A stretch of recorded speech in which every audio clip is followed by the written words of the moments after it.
مرجع فرحان كالظبيل للهلولة حط سلاح حطوم حيلة نضربوا شوفار هاد الليلة احنا جايين من كل مكان للصويرة زينة البلدان نزوروا ونرجع فرحان.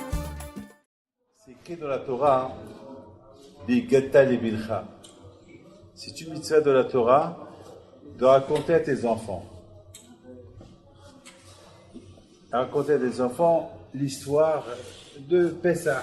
Comme que nos parents nous ont raconté l'histoire de Pessah. Et la question se pose, est-ce que si on nous raconte l'histoire, est-ce que ça va faire un effet sur nous? Vous savez que les enfants, ils aiment les histoires. Mais quelle preuve j'ai, quelle garantie j'ai que si je raconte à mon fils l'histoire de Pessah, du miracle de Pessah, ça va lui donner une influence. Ça veut dire, je sais très bien, si je dis à mon fils, tu sais mon fils, je te raconte une histoire et je te donne de l'argent, eh ben, il va écouter l'histoire à cause de l'argent. Et surtout, on nous dit dans la halakha, il faut donner aux enfants avant Pessah un peu des amandes, des bonbons, du chocolat, pour qu'ils te disent, papa, pourquoi ce soir tu nous donnes du chocolat? On n'a pas l'habitude. Parce que ce soir c'est Pessah. Ça veut dire qu'on attire les enfants par rapport aux bonbons. On attire les enfants par rapport à de l'argent. Alors, comment on peut expliquer ce que la Torah dit? Des gata libidra, tu diras à ton fils. Vous savez, la Torah veut nous apprendre une chose. Toi, raconte à ton fils. Et le reste, moi, je m'en occupe. C'est tout. Ce qu'Hachem il veut que nous, on raconte l'histoire. On met les doigts dans l'histoire. Ce matin, j'ai écouté une histoire d'un juif qui passe avec nous la fête. Ils nous ont raconté une histoire. Toute la synagogue, ils sont restés choqués. Il nous a raconté que l'année dernière, il était à la synagogue le jour de Rosh Hashanah, et après, lorsqu'il est retourné à la maison vers 2h, il arrive à la maison, il voit sa femme dehors, les enfants dehors, il a dit qu'est-ce qui se passe? Ils ont dit, on t'attend pour que tu viennes nous ouvrir la maison. Il a dit, ah oui, les clés. Il cherche, il ne trouve pas les clés. Il est pauvre, ils ont commencé à chercher, il n'y a pas de clés. Il nous l'a raconté ce matin. C'est quelqu'un qui habite à Ashdod, il allait toujours voir mon père. Le monsieur, il est un peu âgé. Il me raconte qu'il a levé les yeux vers Hachem et dit, Hachem, moi je suis parti à la synagogue pour prier. J'ai écouté le chauffard. J'étais à la synagogue pour passer Rosh Hashanah. Et si ça, tu me payes comme ça, j'ai pas de clé. J'ai pas les clés. Et le pauvre, il avait de la peine. Et il a dit, Hachem, montre-moi que tu es avec moi. Il nous raconte ce matin qu'il avait comme une force qui le poussait pour traverser la rue et s'asseoir dans le banc en face. On dirait qu'il était tenté pour aller. Et à un moment donné, sa femme lui dit, mais pourquoi tu vas aller là-bas? Il dit, je vais aller là-bas pour me reposer. Il dit, mais tu n'as pas besoin d'aller se reposer là-bas. Tu voilà, repose-toi ici. Il a dit, non, je vais aller là-bas. Il a tenu tête. Sa femme lui dit, tu tiens tête comme toujours. Et il traverse, il s'assoit, il voit que dans le sable, il y avait comme une clé qui était pointue, une clé qui sortait du sable. Ça veut dire, elle était là-bas. Elle dit, c'est ce qu'il est là. Elle me dit quelque chose. Il apprend, c'était son trousseau de clés. Et ce matin, il nous a dit ce matin, vous voyez que la chance qu'on a à Kadosh Baruch Hu. Il nous a raconté qu'il était très malade, il était parmi, les médecins lui ont donné 90% mourir. Uniquement 10% et à savoir s'il va vivre. Et le pauvre, il a dit à sa femme, tu sais quoi ma fille, ouvre-moi la fenêtre. Il dit, pourquoi, tu as chaud? Il dit, non, je veux voir le ciel. Il lui dit, pourquoi tu veux voir le ciel? Je vais prier à Kadosh Baruch Hu. Il ouvre la fenêtre. Il dit à Kadosh Baruch Hu, Pourquoi il faut que je respire avec l'oxygène? J'ai envie de respirer avec l'air naturel, l'air que tu as créé. Je veux pas d'oxygène. Il a guéri. Il est avec nous. Et j'ai oublié de vous dire une phrase. Au moment qu'il cherchait la clé, il appelait 3 fois il a hadini anini, il a hadini anini, il a hadini anini. L'aïbouna, c'est-à-dire que nous, être juif, c'est pas facile, c'est dur. Mais il faut faire. Maintenant, on dit les gata les benra. Moi, je dois raconter à mon fils. Est-ce que mon fils va me croire? Il va me dire, papa, merci pour ta récitation, merci pour l'histoire, et point final. C'est pas vrai. Toi, tu transmets la vérité, ce que tu connais. Le reste, tu laisserais ça à Kadosh Baruch. Je ne sais pas si on raconte une histoire sur Rabbi Hanina Bedoussa. Le frère Rabbi Hanina Bedoussa, il voulait faire un geste pour les Juifs qui vont pèleriner à Yerushalayim. Il voit un rocher. Il voit un rocher. Il dit, mais ce rocher-là, je vais le sculpter et je vais faire de ce rocher une chaise, un banc, pour que les gens qui montent à Yerushalayim, ils peuvent se reposer. Il n'a pas d'argent. Alors, il voit des gens qui passent, il leur dit, écoutez-moi, ça ne vous dérange pas de m'aider à prendre ce rocher-là à Yerushalayim. Il dit, mais tu sais, ça pèse des tonnes. Il dit, je sais. Alors, si tu nous paies, on t'aide.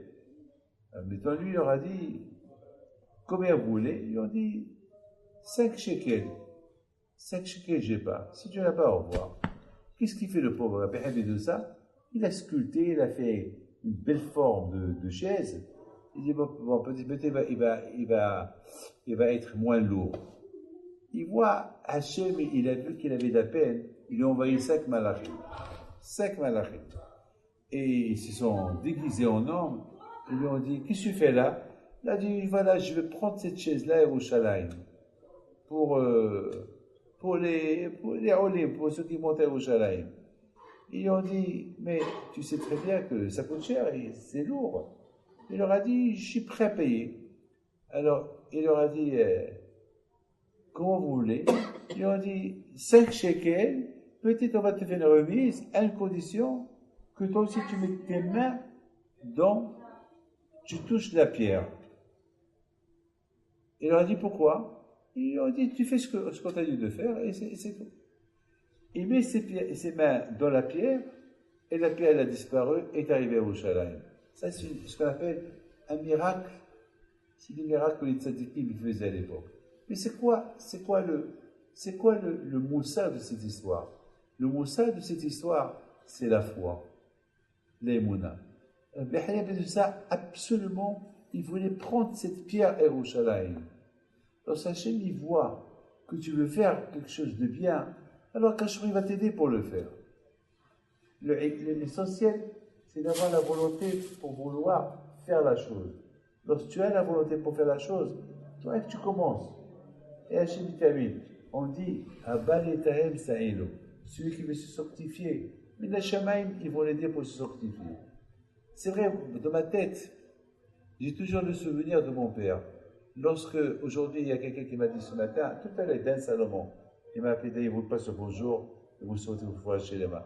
Il m'appelle Dan Salomon, il me dit, Rabbi David, on est resté jusqu'à 2 heures du matin en train de lire la Haggadah. Je lui dis, tu sais, chez mon père, la Haggadah, elle prenait même pas 1 heure.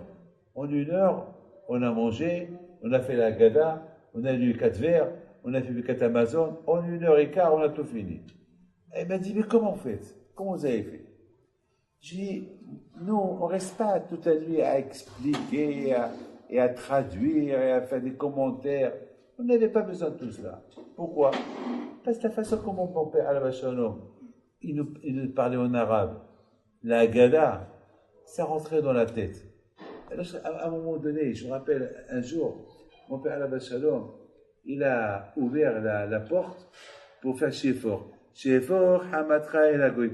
Lorsqu'on fait Shefor, on invite Ilya Nabi à rentrer à la maison. Comme ça on dit. Parce qu'on dit Shefor, à toi Hachem, passe ta colère sur sur des ennemis et apporte ma fille. Et mon père, là, Shalom, chaque année, comme toujours.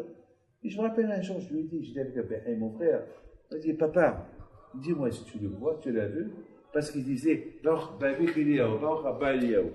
prépare le verbe de Liaou, et il dit, alors, il a dit, on a demandé à papa, papa, tu l'as vu? Il nous dit, et vous l'avez vu? On dit, non, on n'a rien vu. Alors mon père, la fait ça, me dit, mes enfants, là, un jour vous allez grandir, vous allez le voir. Et on a grandi. Et on s'est mariés. Et nous aussi, notre tour, il est venu pour dire, j'ai fort Hamad Khaladouyim, et je réunis mes enfants, et Raphaël, et Sarah, tout le monde. Et on va vers la porte, chez fort, rentre. Et bien sûr, mes enfants, ils cherchent où il est en Bible, il n'y a rien du tout. Et après, ils me posent la question, papa, tu l'as vu? Je regarde. J'ai dit, si Dieu vous allez grandir, vous allez le voir. La réponse qu'il m'a donnée mon père, je l'aurais donnée à eux. Il y a 4 ans, on était quelque part en Crète. Alors, il y avait moi, il y avait mon fils et mon petit-fils. Mon petit-fils, maintenant, il s'appelle Haïm. Il avait 2 ans. Alors, lorsqu'on est arrivé à Fort, tous on sort, et bien sûr, on dit chez Fort, Hamadre la Goïm, Hachem, on voit ta colère sur ceux qui t'aiment pas, et on voit une nom Mashiach. Et il y a Haïm qui regarde son père, papa, tu le vois? Et Raphaël me regarde, papa, tu le vois? Alors moi je dis à Raphaël, dis oui, réponds-le. Et qu'est-ce que je lui ai dit? Si tu veux, tu vas grandir et tu vas le voir. C'est comme ça qu'on a grandi. Tu vas grandir et tu vas le voir. On a grandi, j'ai 67 ans. Je l'ai vu, je ne l'ai pas vu, mais je sais qu'il est là. Le judaïsme, c'est que le juif, il voit ce qu'on ne voit pas. Et on ne voit pas. Et on voit. C'est ça l'émouna. L'émouna est lorsque tu ne vois pas, et tu sais que tu ne vois pas, mais dans ta conscience, tu vois. C'est ça l'émouna. Lorsque la Torah nous dit de raconter à ton fils, bien sûr que la Torah, elle est super, la Torah, elle veut qu'on te raconte. Est-ce que tu vas croire? Nous, on te raconte. Il faut qu'on te transmet la vraie histoire. Et toi, et Hachem, il fera le reste. Vous savez, il y avait une fois le José Milovlin. On l'appelle le José parce qu'il voyait. C'était un prophète. Il voyait tout. Il voyait tout. Une fois, il avait un élève, que son élève, il a fait le premier Seder de Pessah, et après, il a fait le deuxième Seder, mais avant de faire le deuxième Seder, il était un peu fatigué. Il est parti dormir. Là, il s'est endormi à cause de la fatigue. Il s'est réveillé 1 heure avant le lever du jour. Sa femme, elle a tout fait pour le réveiller, il ne s'est pas réveillé. Il s'est réveillé, il voit 1 heure avant le lever du jour, il était angoissé. Tout de suite, il est parti, il s'est lavé les mains, il a vite fait le kidouche, il a pris la gada, les 4 verres. Après, il a fait le quête Amazon. Dès qu'il a terminé la gada en 1 heure, le jour, il commence à se lever, il était angoissé. Pourquoi le bon Dieu m'a fait ça? Pourquoi ça m'est arrivé ça? Pourquoi je passe la gada comme ça? Pourquoi cette gada-là? Et finalement, à Shavuot, il est parti voir son rêve, son rab, le José Milovlin. Et le José lui dit, alors non, comment s'est passé le Seder, le premier Seder? Il dit, Rabbi, le premier Seder, il s'est passé comme qu'il le faut. Mais le deuxième, c'était 0. C'était terrible. Je l'ai bâclé. Le premier, je suis resté jusqu'à 3 heures du matin. Et le deuxième, je suis endormi. Et le José Milovlin lui dit, tu sais mon fils, dans le ciel, ils ont préféré ton deuxième Seder que le premier Seder. Comment? Il dit, pas ce premier Seder. Tu l'as fait machinalement, comme d'habitude, comme tout le monde. Mais le deuxième, la façon comment tu l'as fait avec Messirot Nefesh, tu l'as fait avec sacrifice, tu l'as fait avec tous les kavanot, tu l'as fait bien. Et Akadosh Baruch Hu, il a accepté ton deuxième seder plus que le premier seder. Plus que le premier seder. Vous savez, je voudrais... Ici, il y avait... je vous raconte ça parce que c'est le Hémet. C'est quelque chose qui est extraordinaire. Vous savez qu'il y avait un rave, le pauvre, que tout le temps, il allait voir comment ça s'appelle, son rave. Chaque fois, il allait le voir. Parce qu'il était pauvre, Ani Maroud. Il n'avait même pas de quoi. Il était pauvre. Et le pauvre, il veut aller voir son rave, mais il n'a pas d'argent. Il va à la gare. Il y a un qui passe, il dit, qu'est-ce que tu fais là? Il dit, j'ai bien envie d'aller voir mon rave, mais je n'ai pas d'argent. Et voilà, je vois le train. Et je vois ce train qui va partir à la ville où mon rave il est là-bas. Au moins que j'attends que le train s'en va. Au moins que ma pensée elle va dans le train avec le train. Moi je vais pas. Je dis mais qu'est-ce que tu fais ici? Je dis tu peux pas me comprendre. Et à un moment donné il trouve un billet. Il était content. Et à la fin il dit si tu trouves un billet dans un endroit public c'est à toi. Il prend le billet, il achète le ticket, il monte, il va chez le rave. Alors, s'il est arrivé chez le Rav, il raconte au Rav toute l'histoire. Le Rav lui a dit, alors d'après toi, c'était un miracle que tu as trouvé un billet pour venir me voir. Il dit, mais quel miracle? Il a dit non. Le miracle, il est que tu savais que tu n'as pas d'argent et tu es parti à la gare en train d'attendre.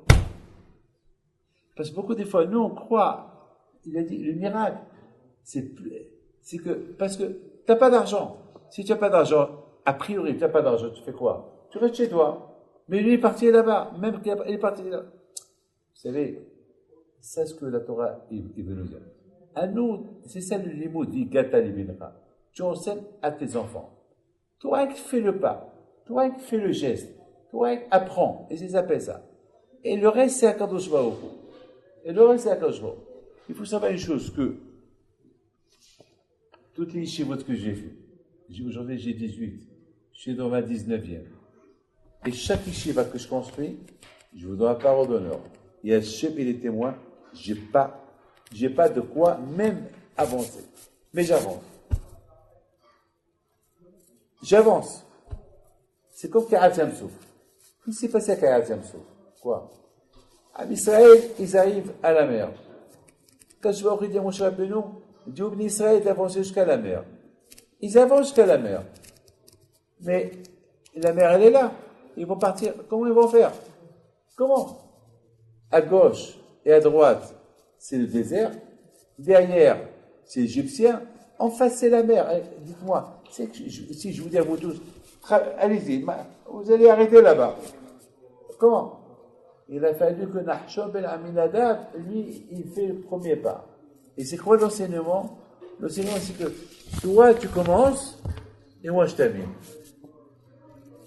Il y avait quelqu'un que chaque fois, il vient chez moi pour une bracha, pour le mariage. Et chaque fois, je lui fais une bracha. Un jour, il vient avec une carte. Il y a son nom, mais il n'y a pas le nom de la Kala. Il n'y a pas le nom de la Kala. Je dis, Mazatov, mais elle est où le nom de la Kala? Il me dit, la Kala, elle n'existe pas encore. Je dis, quoi ces quatre-là? Il m'a dit, moi, je fais le geste. Je prépare la carte de mariage, et Akash Baruch Hu, il la rosa. Et Akash Baruch Hu, il m'apporte la Kala. Regardez, la Emouna. Alors, vous savez ce que j'ai fait? J'ai pris un stylo, et j'ai écrit là-bas Sarah. Et il me dit, Rabbi David, ma mère, elle s'appelle Sarah. Alors quoi? Alors, dis-moi, pourquoi on écrit un nom? Elle dit, on écrit, je peux pas, j'ai peur de vous mentir, je ne me rappelle pas quel nom il m'avait dit, un nom un peu bizarre, un nom tunisien. Un nom pas marocain, tunisien. Donc, je l'ai écrit. Vous ne voyez pas que la fille qu'il a rencontrée, elle s'appelait ce nom-là. Et celui qui a reçu la première carte de mariage, c'était moi, et laquelle? Celle qu'on avait trafiqué les deux. c'est ça Pessah. Pessah, tu sais c'est quoi Pessah? Pessah saute. C'est quoi sauter? Toi, tu commences. Et Akash Baruch il continue. Toi, tu commences. Et Akash Baruch il continue. Vous savez, si Dieu veut, demain, on va dire après-demain, écoutez bien, hein. Il y a un midrash qui est spectaculaire, un midrash qui fait peur, un midrash qui nous donne beaucoup à réfléchir. Lorsque Moshe Rabbeinu est arrivé à la mer, et Akash Baruch lui dit, allez, fais-les traverser. Moshe Rabbeinu, il parle avec la mer. C'est qu'elle était yatra aléam. Quand je dis à Moshe Rabbeinu, montre ton doigt à la mer. Et Moshe Rabbeinu, il montre son doigt à la mer. La mer, elle se coupe pas. Et Hachem, il dit à Moshe Rabbeinu, alors, il dit, mais la mer ne veut pas se couper. Qu'est-ce qu'il fait à Akash Baruch Hu? Akash Baruch Hu, elle a apparu, et la mer, elle s'est coupée. Alors, Rahim Akadosh, il pose une belle question. Il dit qu'on a vu que Rabbi Pinhas ben Yair, qui était le beau-père de Rabbi Shimon bar Yochai, lui, il a coupé un fleuve. Il devait traverser un fleuve, et lui, il ne sait pas nager. Il dit au fleuve, coupe-toi. Et le fleuve, il se coupait. Ça veut dire, je n'ai pas t'écouté. Et Rabbi Pinhas ben Yair lui dit, si tu ne te coupes pas, je vais te faire sécher. Tu ne vas plus exister. Et le fleuve, il s'est coupé. Une fois qu'il s'est coupé, Rabbi Pinhas ben Yair, il a traversé, il y a un arabe il dit à Rabbi Pinhas ben Yair, allez, moi aussi je veux traverser. Je ne sais pas nager. Et Rabbi Pinhas ben Yair, il dit au fleuve, coupe-toi pour lui. Vous vous rendez compte? Coupe-toi pour lui. Et le fleuve, il s'est coupé pour lui. Alors, Rahim Akadosh, il pose une question. Il dit comment? Rabbi Pinhas ben Yair, qui est l'élève, pour lui, le fleuve, il se coupe.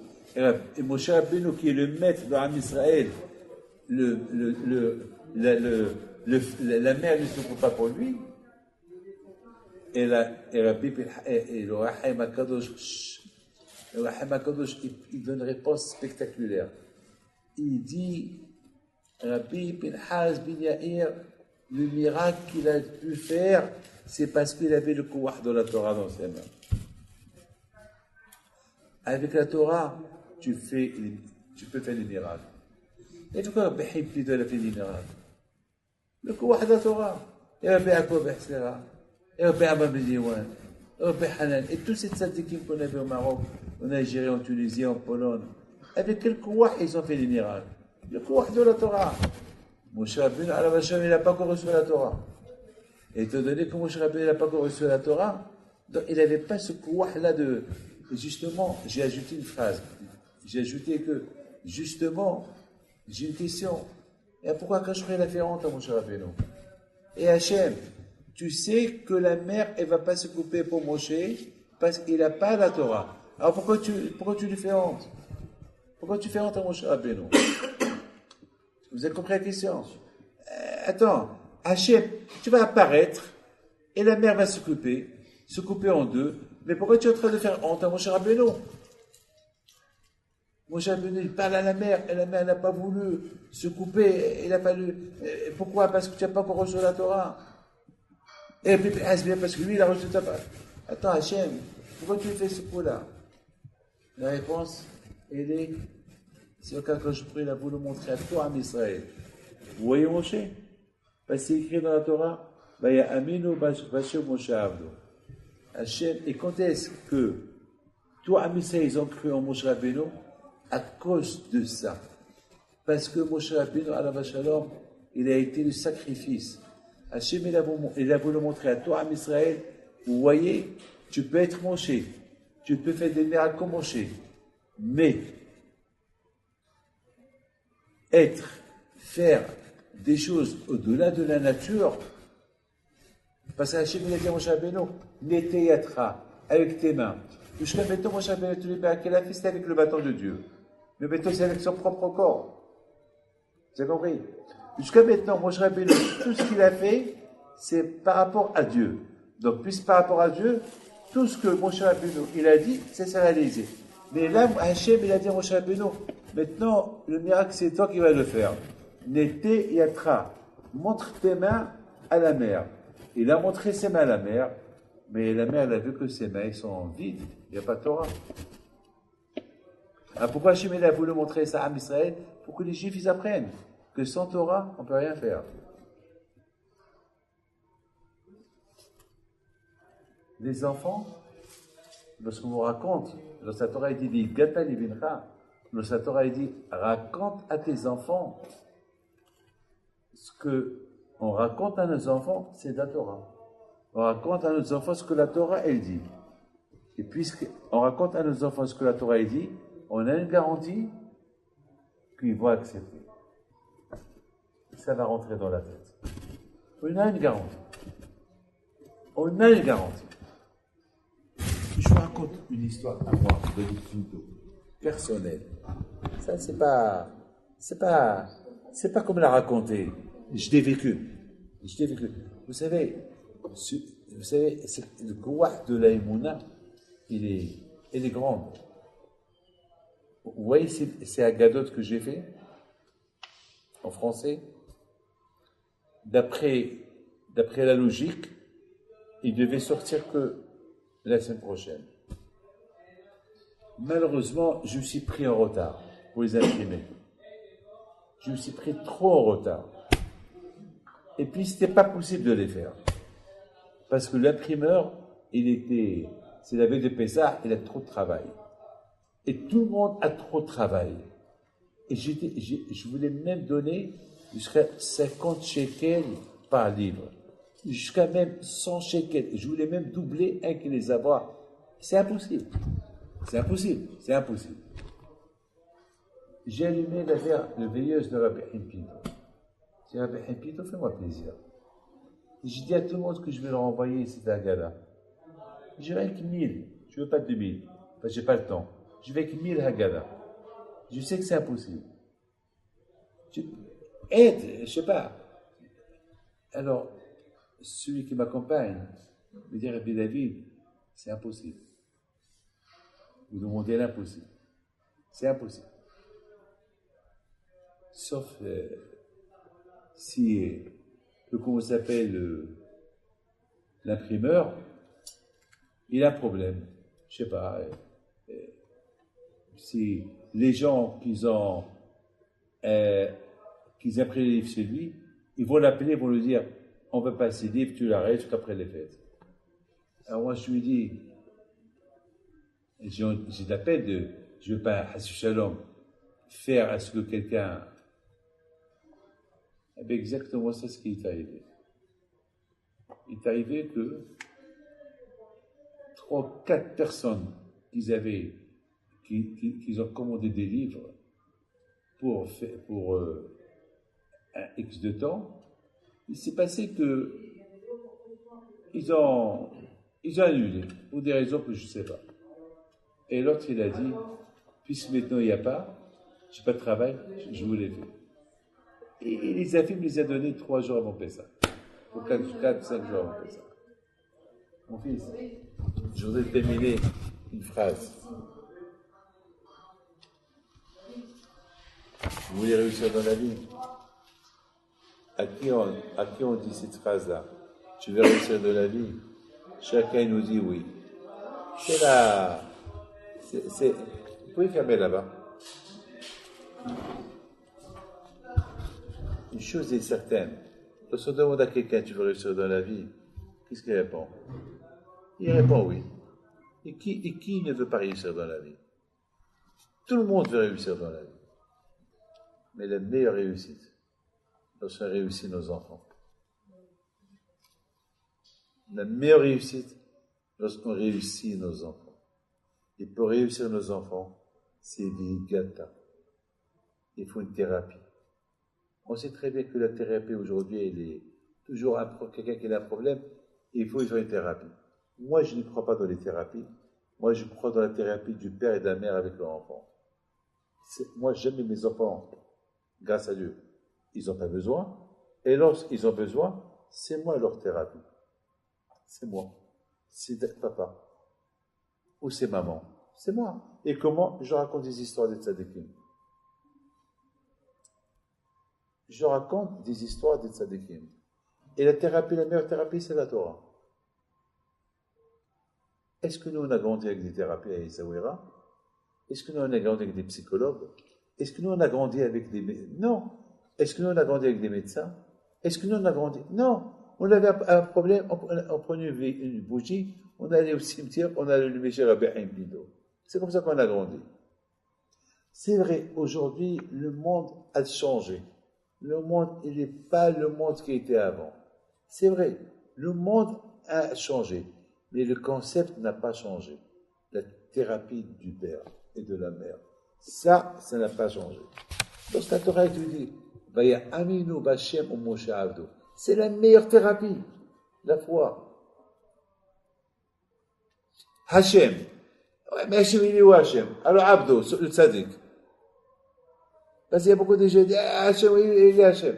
Hein? Le tzaddik, Abdo. Voilà, allez. Hachem ou Abdo. C'est, par exemple, la Gemara, par exemple, au Rahim HaKadosh, il nous dit quelque chose de spectaculaire. Il nous dit que la première fois que Moshe Rabbeinu est venu chez les Juifs pour l'annoncer la libération, ils étaient contents. Mais la deuxième fois, ils n'ont pas voulu l'écouter. Les Kotzeroah Abodakasha. Ils ne voulaient plus l'écouter. Lâche-nous. Alors, Rahim HaKadosh pose une question. Il dit pourquoi? Pourquoi il ne veut pas l'écouter? Le Rahim HaKadosh donne une réponse très belle. Il dit on peut soulager quelqu'un que lorsqu'il y a la Torah. Mais s'il n'y a pas la Torah, on ne peut pas le soulager. Comment on soulage les gens qui sont en deuil? On n'a pas de Torah. Eux-mêmes ne peuvent pas étudier la Torah. Pourquoi? Parce qu'ils n'ont pas la tête. Mais ils écoutent. On les soulage. Et il dit au Rahim HaKadosh, pourquoi ils sont tombés dans la dépression? Ils n'ont pas voulu écouter Moshe Rabbeinu. Ils n'avaient pas la Torah. La Torah machiva les beaux chez la dame. La Torah, elle élargit le cœur de la personne. Sans Torah, c'est kotzeroua. On perd l'énergie. La Torah, elle donne de l'énergie. Nous, on vous raconte, on a une certitude que vous allez croire. C'est tout. Toi, tu racontes, Bayom Haou. C'est quoi Bayom Haou? Même pas pris 3000 ans. Même pas pris 5000 ans. Bayom Haou. Ce jour là-bas de Pessah, avec parleur. N'ayez pas peur. Ils vont m'écouter après 3000 ans. Ouais. Vous savez, lorsque j'étais jeune, vous vous rappelez, Charlie, au Maroc, il y avait des petits livres là. Zambla, Black le Rock, Rodéo. Des petits livres là des petits livres de... Ça, c'est des histoires des enfants, oui. C'est des petites histoires des enfants. Aujourd'hui, c'est Pixo, aujourd'hui, c'est des petits livres des enfants. Et les enfants, maintenant, ces livres-là, tu les lis. Maintenant, moi, j'étais jeune, j'ai lu des milliers. Tous les livres, tout le temps, je les lis. Mais je me rappelle d'une histoire que j'ai lue, je ne me rappelle de rien. C'est de la folie. Mais l'histoire de la Torah, c'est le Hémet. Le Hémet, il reste dans la tête. Le mensonge, il part de la tête. Mais le Hémet, il reste dans la tête. Il reste dans la tête. Tout ce qui est Hémet, il reste dans la tête. Et c'est ça la beauté. Je t'aime, il y avait un frère rabbin qui a marié, il avait 15 filles. Il les a mariées. Les 15 filles, d'Akallah. Et chaque, la dernière, qu'est-ce qu'il a fait pour la dernière? Il s'est levé et il a dit à Rabotai, bon Hachem, j'ai marié mes 15 filles, celle-là, c'est la dernière.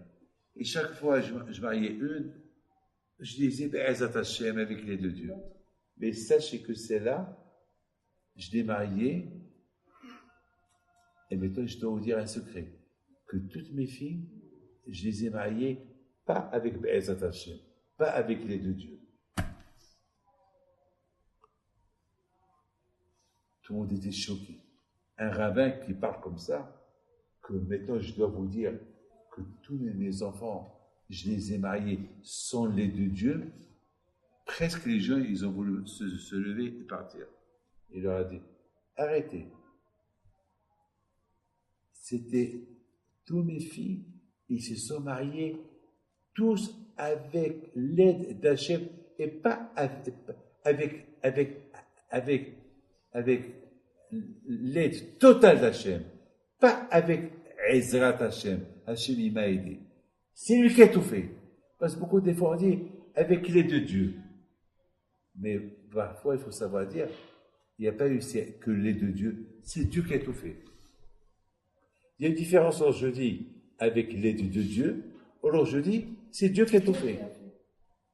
Donc il a dit, mais je dois vous dire un secret, que tous mes enfants, c'était Dieu qui les a mariés, pas avec l'aide de Dieu. Ça c'est une mouna au-delà de... Et la mouna, il commence par faire ça. Toi, tu parles à tes enfants, tu leur dis, dis-leur, ils vont me croire ou ils ne vont pas me croire? Oui, on commence. Une fois que tu commences, et c'est tout. Je dois simplement vous dire, c'est quoi un psychologue? Un psychologue, c'est quoi un psychologue? Un psychologue, il parle. Tu parles. Tu parles à ton fils. Tu vas devenir son psychologue. Tu vas tout lui raconter. Il va te croire. La Torah, c'est de la psychologie. La Torah, elle calme. La Torah, elle donne la stabilité. Vous avez compris? C'est ça. Bigata. On va chez un psychologue, il te parle, tu étudies la Torah. Tu étudies la Torah. Tu parles. Vous savez qu'est-ce qu'on dit? On dit ceux qui étudient la Torah, ils parlent avec Akadosh Baruch Hu lui-même. C'est Akadosh Baruch Hu qui te parle. C'est le bon Dieu qui te parle. Parce que tu es en train d'étudier la Torah d'Akadosh Baruch Hu. Donc c'est lui qui te parle. Yeratzon qu'Akadosh Baruch Hu, il vous donne à vous tous la santé, la joie, la prospérité, la panassa, et que je vous protège de Renara, quel Ratzon, et donc ici.